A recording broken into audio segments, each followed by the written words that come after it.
Hello everyone, चलिए तो पहला पार्ट मुझे उम्मीद है आप लोगों ने देख लिया होगा। स्टार्ट करते हैं क्लास 10th का पहला जो चैप्टर था आपका यूरोप में राष्ट्रवाद का उदय, उसका सेकंड पार्ट। और सेकंड पार्ट में हमें काफी सारी चीजें हैं जो देखनी है।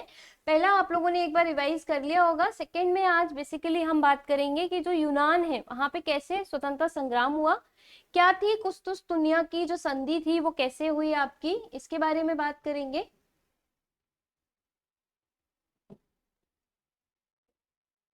नेक्स्ट, राष्ट्रवाद के विकास में संस्कृति की क्या भूमिका रही, उदारवादियों की जो क्रांति थी, इटली का एकीकरण कैसे हुआ, जर्मनी का कैसे हुआ, राष्ट्र की दृश्य कल्पना क्या थी और राष्ट्रवाद और साम्राज्यवाद क्या था, इन टर्म्स को बहुत अच्छे से समझेंगे।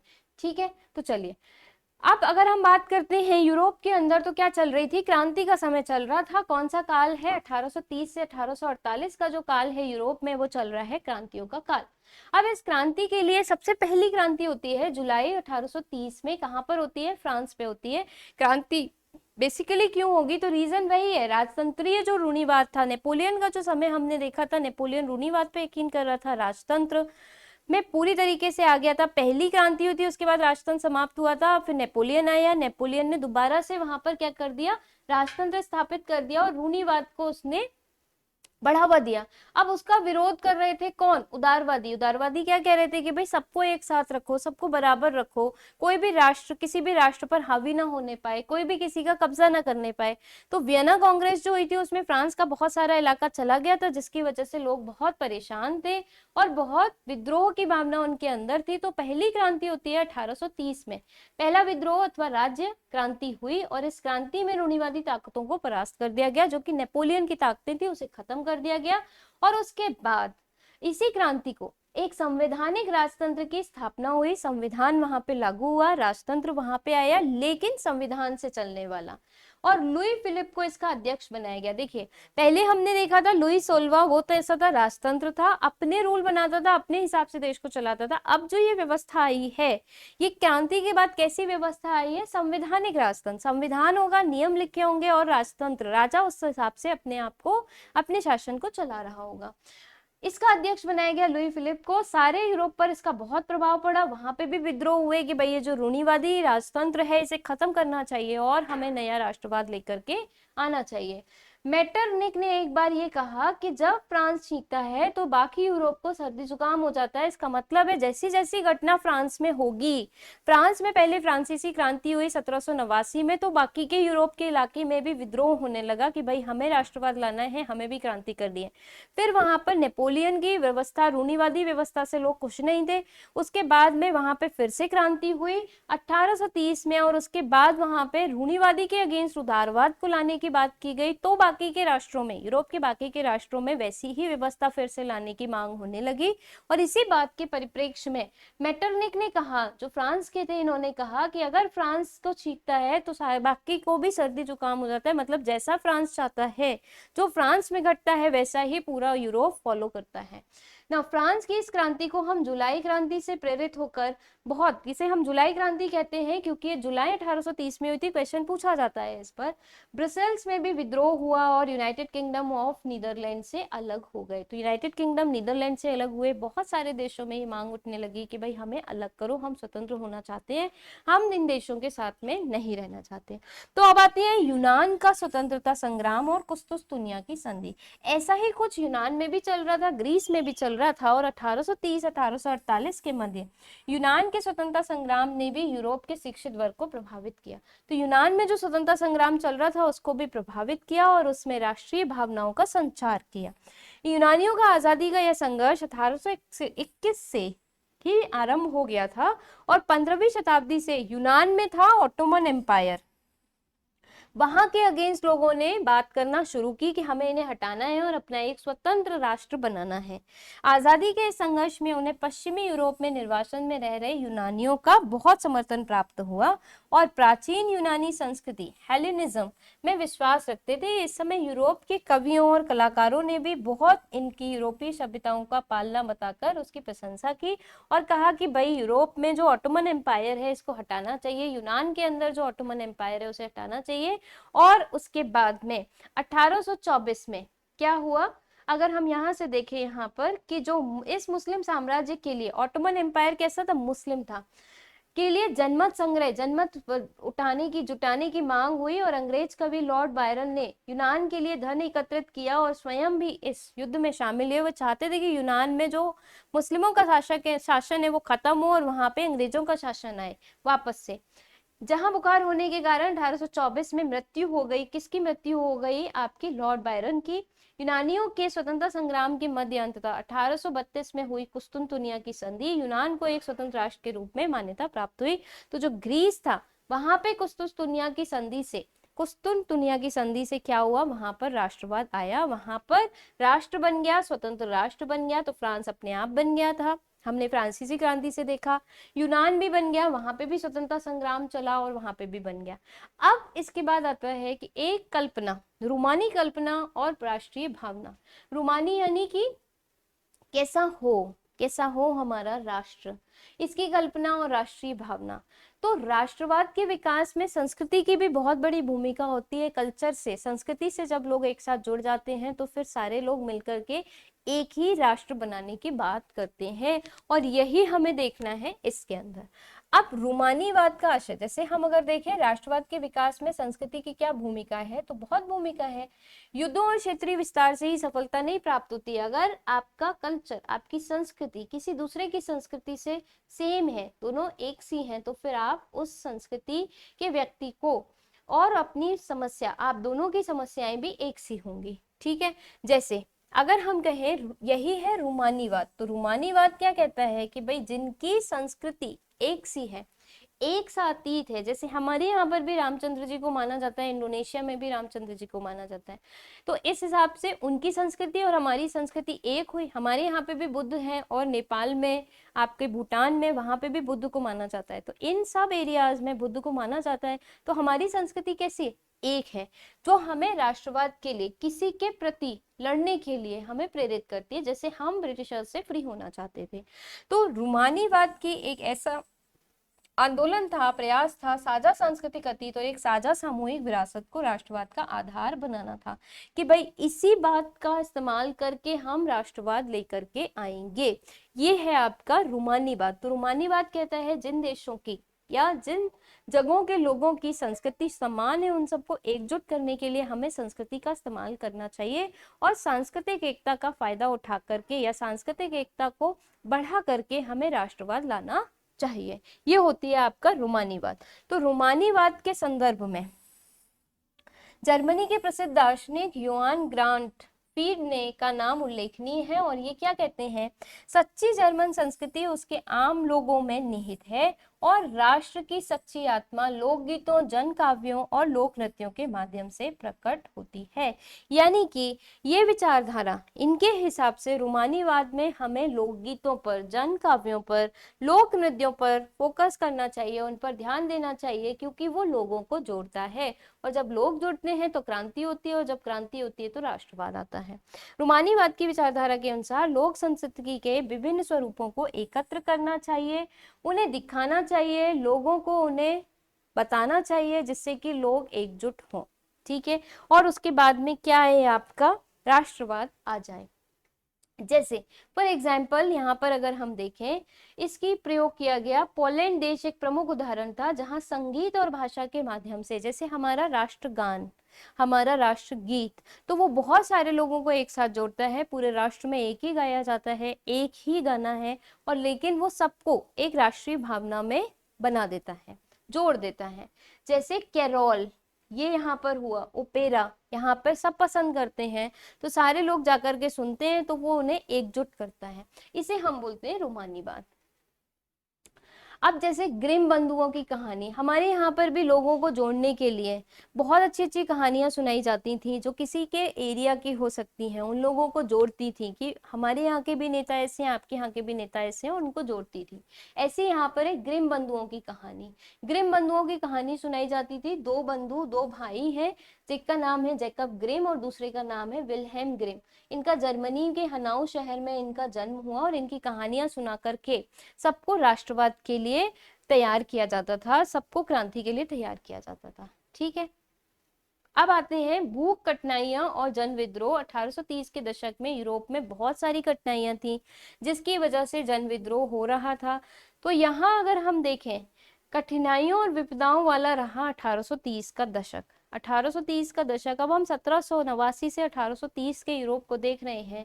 बहुत जनसंख्या वृद्धि थी। जब जनसंख्या वृद्धि होती है तो रोजगार नहीं होगा, रोजगार नहीं होगा, फूड सिक्योरिटी, खाद्य सुरक्षा नहीं होगी, भूख होगी, सूखा होगा, निर्धनता होगी, और इन सब के कारण जन विद्रोह होगा, लोग अशांत होंगे, व्यक्ति जो है वो असंतुष्ट रहेगा, जिसकी वजह से क्या होगा, क्रांति की भावना पनपेगी। तो ऐसी ही स्थिति बनी हुई थी वहां पर। किसान बहुत परेशान थे, सामंती शुल्क बहुत ज्यादा लेते थे, औद्योगिकीकरण हो रहा था यूरोप में, तो उसके लिए उद्योगों के लिए उत्पाद बहुत करना था, आर्थिक स्थिति बहुत कमजोर हो गई थी। इन सारे कारण की वजह से भी वहां पर अर्थव्यवस्था खराब थी, और अर्थव्यवस्था खराब होने की वजह से वहां पर क्रांति पनपने वाली थी। भुखमरी, अभाव और बेरोजगारी के कारण पेरिस में विद्रोह हुआ। तभी एक घटना होती है 1848 में पेरिस में, और इस पेरिस में विद्रोह की वजह से क्या होता है, क्या कारण है, भुखमरी, अभाव और बेरोजगारी, इन तीन की वजह से वहां पर विद्रोह होता है। यूरोप में भुखमरी बहुत ज्यादा फैली और इसी की वजह से पेरिस में विद्रोह हुआ। अब इसके फलस्वरूप ये विद्रोह के बाद एक नेशनल असेंबली बनी, जिसने कहा कि भाई नवीन गणतंत्र बनाया जाएगा, जिससे कि हम इस अवस्था से, इस स्थिति से लड़ सकें। अगर किसी देश में इस तरीके की व्यवस्था फैल जाए कि कुछ लोग भूख से मर रहे हैं, कुछ लोगों के पास में रोजगार नहीं है, तो असंतुष्टि रहेगी, शासन व्यवस्था नहीं चल पाएगी, लोगों की वजह से लोगों के लिए मन में विद्रोह पनपने लगेगा। इसी विद्रोह को खत्म करने के लिए यहाँ पर कहा गया कि भाई हम एक नेशनल असेंबली बनाएंगे, और 21 वर्ष से अधिक के आयु के जो सभी पुरुष होंगे वो मत दे सकेंगे, उनको ये अधिकार दिया गया। अब इसी में ही बहुत छोटा सा एक और विद्रोह हमें देखने को मिलता है, सिलेसिया में बुनकरों का विद्रोह। बुनकर बहुत परेशान थे। पेरिस के विद्रोह के साथ ही हमें ये विद्रोह देखने को मिलता है, क्योंकि जो पेरिस में विद्रोह हुआ उसके पूर्व में सिलेसिया में भी बुनकरों ने क्यों विद्रोह किया, भाई जो ये विद्रोह थे ये ठेकेदारों के खिलाफ थे। जो कौन थे, आपके विद्रोही थे, वो ठेकेदारों के खिलाफ थे। क्यों, कच्चा माल देकर बुना हुआ कपड़ा लेता था, ठीक है, लेकिन उसके दाम बहुत कम देता था। तो जो सिलेसिया में बुनकरों का विद्रोह है वो क्या है कि भाई आर्थिक रूप से वो लोग बहुत काम कर रहे हैं, अपना सामान दे रहे हैं, कच्चा माल दे रहे हैं, लेकिन जो बुनकर है उसका सही अमाउंट, सही पैसा उनको नहीं दे रहे हैं।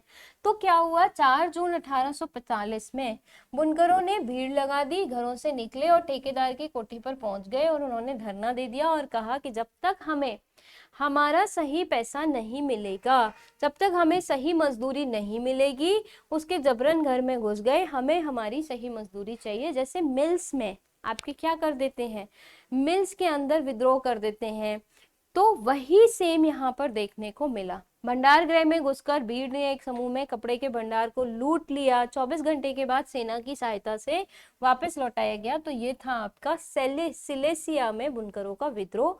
डेट याद रखेंगे, 4 जून 1845 को हुआ। विद्रोह के कारण का वर्णन अगर हम करें तो क्या कारण हो सकते हैं, कारण हो सकते हैं कि भाई उनको सही मूल्य नहीं मिल रहा था, मेहनत बहुत ज्यादा कर रहे थे, मूल्य मिल नहीं पा रहा था, उनके घर में जितने पैसे की जरूरत थी उतने में उनका काम नहीं हो पा रहा था, उतना उनको नहीं मिल रहा था, तो इसलिए उनके अंदर असंतोष था। जब असंतोष होगा तो विद्रोह होगा, ठीक है। अब आते हैं उदारवादियों की क्रांति।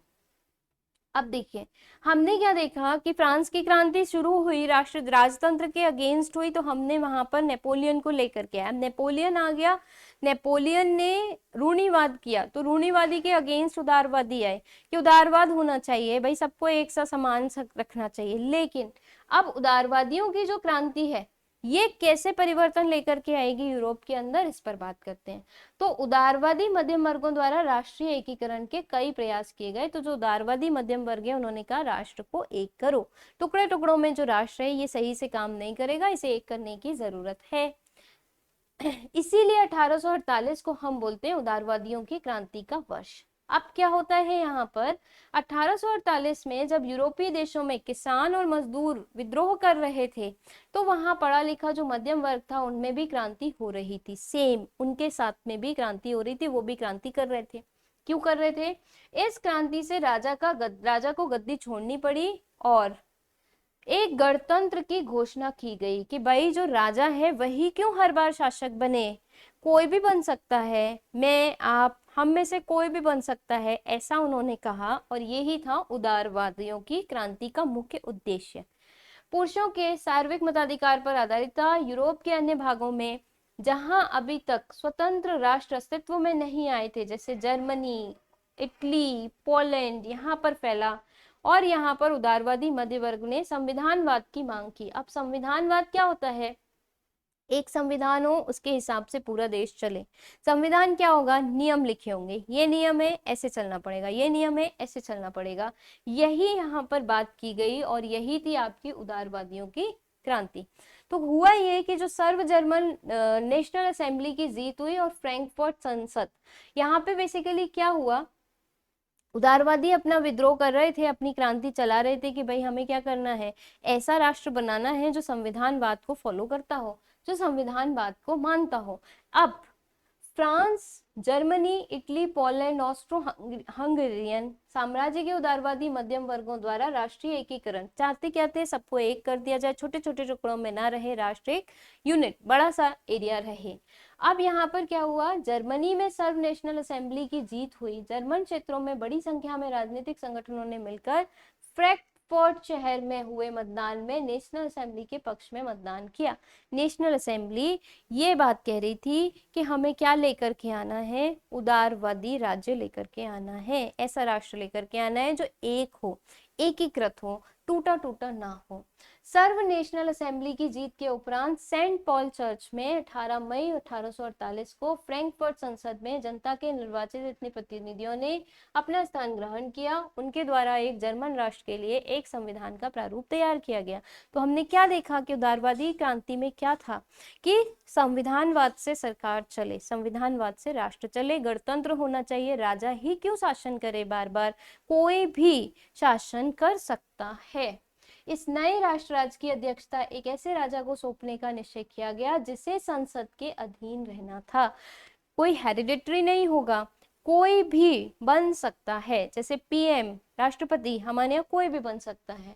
सेंट पॉल चर्च में फ्रैंकफर्ट संसद की अध्यक्षता हेतु प्रशा के राजा फ्रेडरिक विल्हेम चतुर्थ को न्योता दिया गया कि भाई आप इस तरीके की जो संसद है इसका अध्यक्षता करिए और ये संसद तय करेगी, संसद मतलब लोगों की सभा, ये सभा तय करेगी कि हमारा अगला राजा कौन होगा। नहीं कोई भी राजा परिवार से होगा ऐसा जरूरी नहीं है, कहीं से भी तय किया जा सकता है। परंतु उसके द्वारा ये पेशकश अस्वीकार कर दी गई। सेना का विरोध बढ़ गया और सेना को बुलाया गया, असेंबली भंग कर दी गई।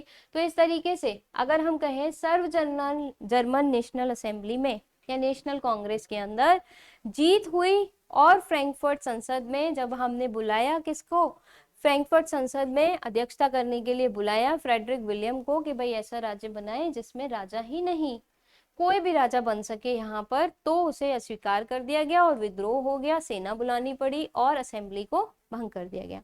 अब नेक्स्ट हमारे पास में आता है कि पोलैंड, हंगरी, इटली, जर्मनी और ग्रीस आंदोलन की सामान्य विशेषताएं क्या थी। यहाँ पे जो आंदोलन हुए यहाँ पर सामान्य विशेषताएं, भाषा का बहुत अहम रोल रहा। क्यों? क्योंकि हमने अभी देखा रोमानी बात पे यकीन करते थे, भाषा को एक करने पर बात करी।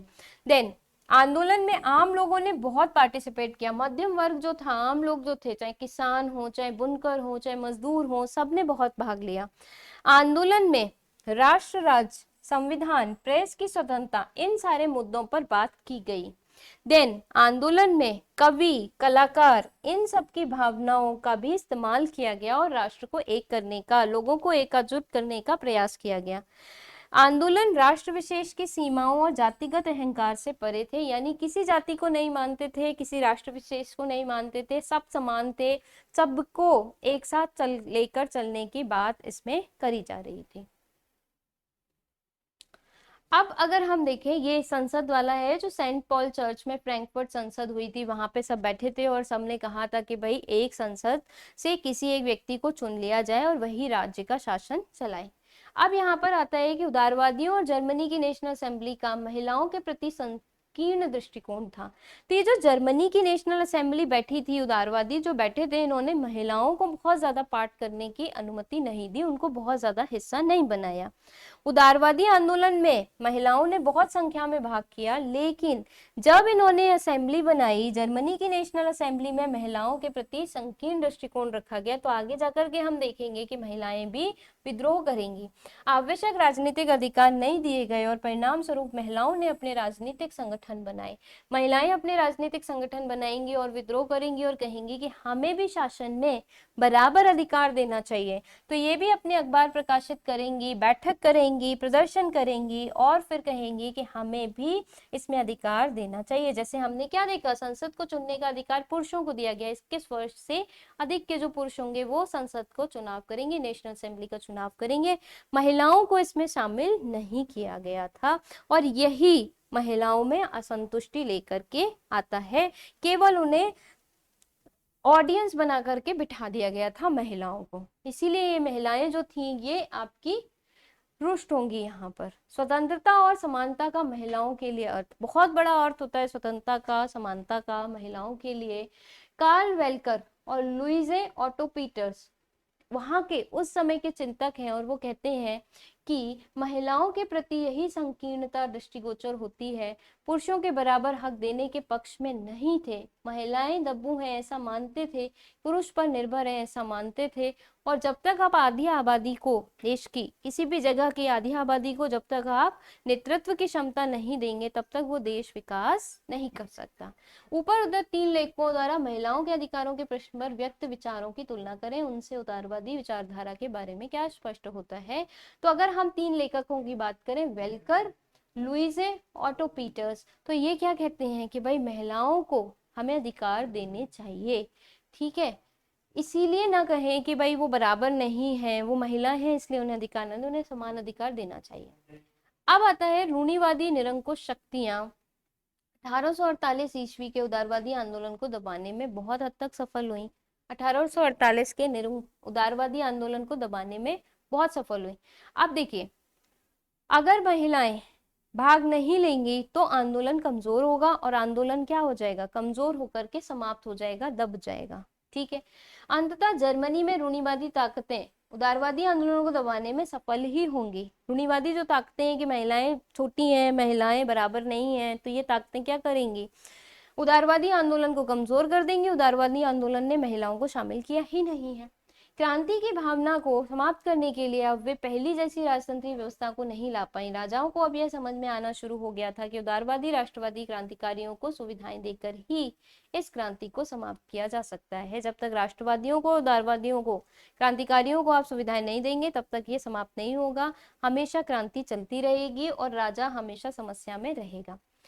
पूर्वी यूरोप की निरंकुश राजशाहियों ने उन परिवर्तनों को आरंभ किया जो पश्चिमी यूरोप में 1815 ईस्वी से पहले हो चुके थे।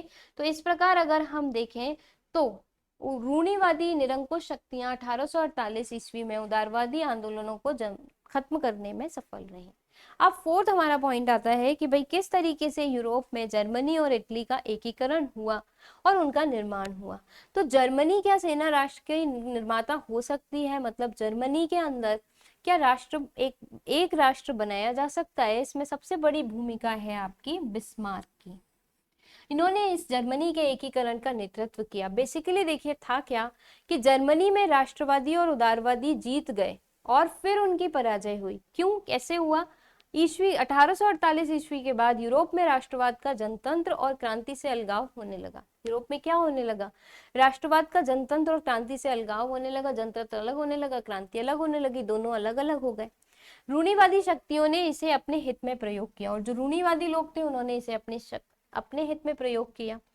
राष्ट्रवादी भावनाओं से उत्प्रेरित उदारवादियों ने 1848 ईस्वी में जर्मनी महासंघ में विभिन्न क्षेत्रों को एक करके निर्वासित संसद द्वारा राष्ट्र राज्य बनाने का प्रयास किया था, हमने जैसे अभी देखा था। परंतु अंत में राजशाही और सेना ने उनकी शक्ति को दबा दिया और नेशनल असेंबली को भंग कर दिया। जो नेशनल असेंबली बनी थी, राजा को कहा था कि आप आइए इसका नेतृत्व करिए, उन्होंने नहीं किया और फिर वो खत्म हो गई थी। ये दिक्कत वहां पर चल रही थी और इसी के लिए हमें क्या करना था कि जर्मनी का एकीकरण करना जरूरी था। अब नेशनल असेंबली भंग तो हो गई, तो जर्मनी में प्रशा के ऑटोवन ऑटो वन बिस्मार्क द्वारा जर्मनी के एकीकरण का नेतृत्व संभाला गया। उन्होंने कहा आपने नेशनल असेंबली भंग कर दी। उदारवादी कह रहे थे छोटे छोटे राज्य मत रहने दो, सबको एक साथ कर दो, बड़ा राज्य बनाओ। अब वही काम किया जाएगा यहाँ पे जर्मनी का एकीकरण करके। बिस्मार्क ने ऑस्ट्रिया, डेनमार्क, फ्रांस में हुए युद्ध में प्रशा की जीत हुई और जर्मनी का एकीकरण इस तरीके से पूरा हुआ। जर्मनी को बहुत सारे इलाके जो छीन लिए थे, प्रशा ने छीन लिए थे, ऑस्ट्रिया, डेनमार्क, इन लोगों के छीन लिए गए थे, वापस से जर्मनी को मिलने लगे। 1871 में होती है वर्साई की संधि। हुए एक समारोह में प्रशा के राजा विलियम प्रथम को जर्मनी का सम्राट घोषित किया गया और 18 जनवरी 1871 को वर्साई के महल में अत्यधिक ठंडे Sheesh Mahal hall of mirrors में जर्मनी राज्यों के राजकुमारों, सेना प्रतिनिधियों, ऑटो वॉन बिस्मार्क सहित प्रशा के महत्वपूर्ण मंत्रियों की एक बैठक हुई और इस सभा में प्रशा के विलियम प्रथम के नेतृत्व में नए साम्राज्य की घोषणा की गई। यानी जर्मन क्या हो गया, एक हो गया। जर्मनी से जो हिस्सा छीन लिया गया था वो वापस से जर्मनी को मिल गया और यहीं से जर्मनी का एकीकरण कंप्लीट हुआ, जिसका पूरा पूरा श्रेय जाता है बिस्मार्क को। अब आते हैं उसी तरीके से इटली में भी हुआ। तो इटली में भी अनेक राज्य में राजनीतिक विखंडन हो गया था, टूट गए थे, अलग अलग हो गए थे, तो इटली के एकीकरण की भी कोशिश की गई, उसको भी एक किया गया। 19वीं सदी के आसपास जब ये जर्मनी के अंदर हो गया तो इटली में भी कई काम किए गए कि बहुराष्ट्रीय साम्राज्य बिखरा हुआ था। हेम्सबर्ग साम्राज्य था जो अलग अलग जगह पर बिखरा हुआ था, उसको सबको एक में लेकर के आना था, एक साथ लेकर के आना था और इसका प्रयास किया गया। और इसके लिए एकीकरण की प्रक्रिया में इंपॉर्टेंट है हमारे पास में ज्यूसेप्पे मैत्सनी, कावूर और गेरिबाल्डी। इन्होंने इटली के एकीकरण की प्रक्रिया जो है वो शुरू की और बहुत अच्छा काम उसमें इन्होंने किया और फाइनली 1861 में इटली का एकीकरण पूरा हुआ और इमैनुअल द्वितीय संयुक्त इटली का शासक घोषित किया गया। 1859-70 ईस्वी की अवधि में इटली का एकीकरण कावूर, मैत्सिनी और गैरिबाल्डी के संयुक्त प्रयासों का परिणाम था। इन सब ने बहुत अच्छा काम किया और इनके प्रयासों से इटली एक हो गया। ये पूरा अगर हम देखें जर्मनी का एकीकरण तो सारा जर्मनी एक हो गया 1866 से पहले। ये प्रशा वाला इलाका, ऑस्ट्रो प्रशा का युद्ध हुआ, फिर जर्मन महासंघ बना, फ्रांस प्रशा युद्ध में फ्रांस को अलग हो गया हिस्सा।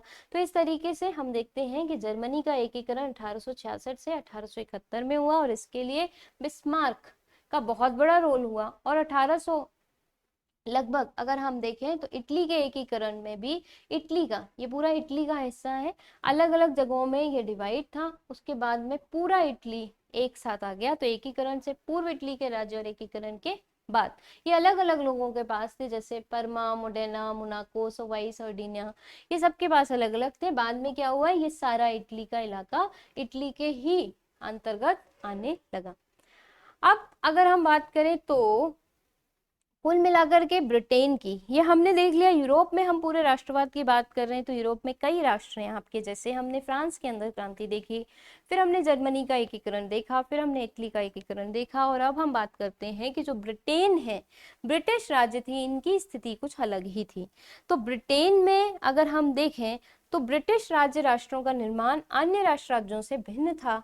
अचानक हुए किसी परिवर्तन का परिणाम नहीं था, कोई एक रीजन नहीं था जिसकी वजह से वहां पर राष्ट्रों का, राज्यों का निर्माण हुआ हो। कई कारण थे जिसकी वजह से वहां पर हुआ। जैसे ब्रिटेन में राष्ट्रवाद का इतिहास, एकीकरण की प्रक्रिया, स्कॉटलैंड व आयरलैंड पर इंग्लैंड का प्रभुत्व। तो स्कॉटलैंड और आयरलैंड पर इंग्लैंड का आधिपत्य था, इंग्लैंड अपना प्रभुत्व जमाता था, जिसकी वजह से वहां से हट के आपका क्या हुआ, उसके अंदर ब्रिटेन के अंदर आपका एकीकरण हुआ या ब्रिटेन के अंदर राष्ट्रवाद की भावना पनपी और उसके बाद में ब्रिटेन में एकीकरण किया गया या राष्ट्रवाद वहां पर लाया गया, राष्ट्र की भावना वहां पर लाई गई। ये जो जोसेपे गैरिबाल्डी हैं उनके बारे में दिया हुआ है, उन्होंने यंग इटली नाम से, या उन्होंने क्या काम किया है इसके बारे में यहाँ पर लिखा है, एक बार आप लोग पढ़ लीजिएगा। ये है ब्रिटिश साम्राज्य का यशगान करता एक मानचित्र कि भाई ब्रिटिश बहुत बड़ा साम्राज्य, लेकिन धीरे धीरे करके उससे भी लोग अलग हुए और फिर उन्होंने वहां पर अपना राष्ट्र के लिए, अपने राष्ट्र के लिए उन्होंने मांग की। तो आज यहाँ पर हमारा पार्ट 2 जो है वो कंप्लीट हुआ और इसमें हमने बेसिकली देखा कि भाई जर्मनी का एकीकरण कैसे हुआ, किसकी भूमिका रही, इटली का एकीकरण कैसे हुआ, किसकी भूमिका रही, रूमानीवाद बेसिकली क्या था जिसमें संस्कृति को बहुत ज्यादा ध्यान दिया गया, इस पर हमने सारी चर्चा की। अब जो पार्ट 3 हमारा होगा उसमें हम देखेंगे एक तो जो क्वेश्चंस हैं आपके वो, और दूसरा कि ये जो राष्ट्र का आपका पूरा दृश्य है, ये राष्ट्रवाद का जो पूरा दृश्य है ये कैसा रहा। ठीक है, तो दोनों पार्ट आप लोग कंप्लीट कर लीजिएगा। Thank you.